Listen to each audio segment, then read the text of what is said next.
नया फिनोमेनन हमने देखा है जिसको ब्रेन फॉग कहते हैं। इससे हमको लगता है कि कोरोना वायरस शायद ब्रेन तक भी फैलता है। इन लोगों को mental confusion, state of confusion होता है और डिसइंसेंटिव टू वर्क, यानी कि बिल्कुल काम करने की इच्छा नहीं होती।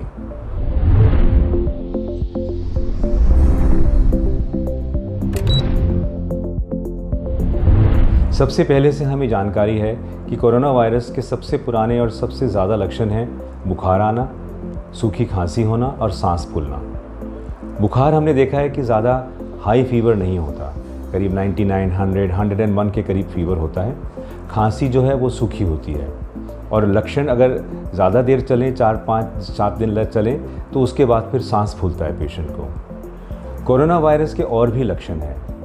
ENT और कान नाक गले का जो लक्षण है, पेशेंट कहता है कि हमें कुछ स्मेल नहीं हो रहा या मुंह में टेस्ट नहीं आ रहा। जब सांस से स्मेल चले जाता है तो हम उसको कहते हैं वो कोरोना का सबसे पहला वाला लक्षण है, अर्ली सिम्टम ऑफ कोविड-19। धीरे धीरे करके जैसे ये बीमारी और फैल रही है, हमें और भी लक्षण पता चल रहे हैं। कमज़ोरी होना, बदर दर्द होना, सिर में दर्द, लूज मोशन आना, पेट में दर्द होना, कभी कभी आई में इन्फेक्शन होना, इस तरह के लक्षण भी पाए गए हैं। कोरोना वायरस ड्रॉपलेट इन्फेक्शन से फैलता है, यानी कि अगर किसी ने आपके पास खांसा या उनको छींक आई तो वो ड्रॉपलेट से वो इन्फेक्शन आपके शरीर में आती है नाक और गले के ज़रिए और आपके लंग्स या फेफड़े में जाके फैलती है। इसको फैलने में, वायरल लोड को बढ़ने में करीब 4-5 दिन लगते हैं। हमने ये देखा है कि कभी तक 2 हफ्ते तक लग सकते हैं। लेकिन हमने कुछ देखा है, कुछ लॉन्ग हॉल पेशेंट होते हैं जिनमें कोरोना वायरस इन्फेक्शन काफ़ी दिन तक उनको परेशान करती है। ये इसलिए करती है क्योंकि उनका वायरल लोड ज़्यादा होता है और वायरस पूरे शरीर में फैल के हर अंग को या ऑर्गन को वो डैमेज करता है और पेशेंट सीरियसली बीमार हो जाते हैं। कोरोना वायरस के सीरियस पेशेंट में हमने कुछ और चीज़ें देखी हैं।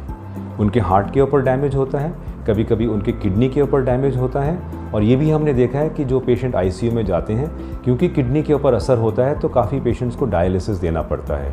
कोरोना वायरस दिमाग के ऊपर भी असर करता है, जिससे पेशेंट्स को ब्रेन फॉग हो जाता है, यानी कि वो समझने में कोशिश करते हैं कि आसपास क्या हो रहा है और मेंटल कन्फ्यूजन रहता है उनको। अभी भी कोरोना वायरस से बचने के लिए यही 3 उपाय हैं हमारे पास।